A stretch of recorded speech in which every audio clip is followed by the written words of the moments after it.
تليفونك نوعه ايه؟ اس 25. اس 25 ما شاء الله. نازله بكام مصروف النهارده؟ 10,000 يورو. 10000 مين؟ يورو. ليه كده ياما؟ ما شاء الله الله اكبر. لا اله الا الله. لساني تقل يا جدعان. 10000 يورو؟ اه. دي شغال ايه؟ رجل اعمال في سويسرا. ايه يا بتاع البلاد يا خليفه؟ رصيدك كام في البنك؟ بابا سايب لي 600,000 يورو بالبنك. والمطعم ده هيسكت بقى على حوادث في البلد دي. ما شاء الله الله اكبر. لحد ما تكبري. اه. تفتح بقك. انت كام سنه؟ عمري هلا 16. وتكبري امتى؟ ل 18. لل 18. لل 18 يا جماعه، ربنا يوفقها يا رب. طب بص هنا بقى عشان اللي بعدك يقيمك ونشوف معاكي كام في البنك. تليفونك نوعه ايه؟ اس 24. اس 24 ما شاء الله. نازله بكام مصروف النهارده؟ 2000 يورو. 2000 يورو. الله اكبر. بابا شغال ايه؟ بمحل جوهرة. يعني ايه؟ عنده محل الجوهره ولا جوهرات مجوهرات؟ عنده محل جوهرة. انا مش فاهم حاجه خالص. محل جوهره ذهب يعني والماظ وكده. ما شاء الله الله اكبر الله اكبر. رصيدك كام في البنك؟ 120,000. 120000 نعم. جنيه؟ يورو.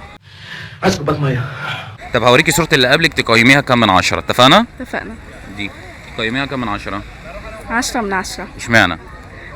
كتير حلوة جاية في مش عارف.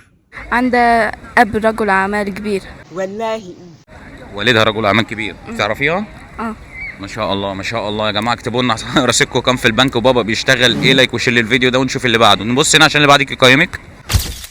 تليفونك نوعه ايه ونازل بمصروف كام النهارده؟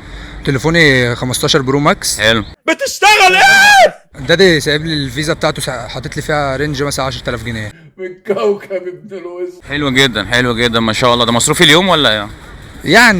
يعني حوالي مثلا اسبوع. اسبوع. بابا شغال ايه؟ يعني تاجر قماش، اسمه محمود شوقي. طب دي هنوريك صورة اللي قبلك تقيمها كام من 10. تمام. دي صورة اللي قبلك تعتقد ممكن يبقى معاها مصروف كام او تقيمها كام من 10؟ قيمها 8 من 10. لا، دي ملك. دي ملك. ملك بنت رجل اعمال. انت عارفها؟ محمد البنا. المجتمع ده.